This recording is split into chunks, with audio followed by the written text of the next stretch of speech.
Deputeti nga radhët e LSDM-s Oliver Spasovski përgënjeshtron qeverinë. Thotë se nuk është e vërtetë se vendi ynë ka çmimin më të lirë të derivateve në rajon, duke përmendur rastin me Sloveninë, e cila ka çmim disa centësh më të lirë se tek ne.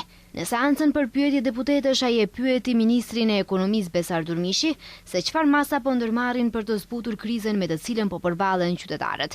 Ministri u shpreh se kriza është globale dhe se rritja e çmimeve ka ndodhur për shkak se vendi ka varësi nga importi 70% të produkteve bazë. Jemi të vetëdijshëm që si një vend që kemi varësi të lartë nga importi, kemi 70% import të produkteve të ushqimore bazë dhe jemi të ekspozuar apo direkt ndikohemi nga çmimet të cilët i caktojnë vendet në të cilët i importojmë ata produkte ushqimore.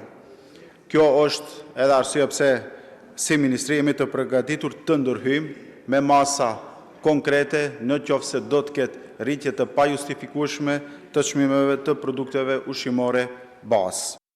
Ndërsa Spasovski tha se çmimet janë rritur në mungesë të marrjes së masave të duhura.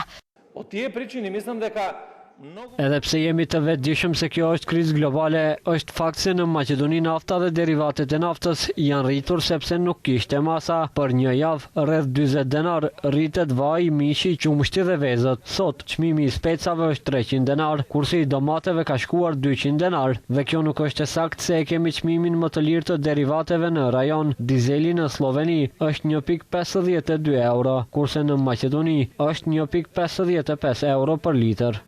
Spasovski pyeti sërish ministrin sa do ndërmarrin masa pas kësaj situate, ndërsa ministri Durmishi është përgjigjur se qeveria vetëm ka ndërmarrë masa me uljen e TVSH-s për derivatet e naftës nga 18 në 10%, ndërsa ka shtuar se po i ndjekin edhe veprimet e tregtarëve.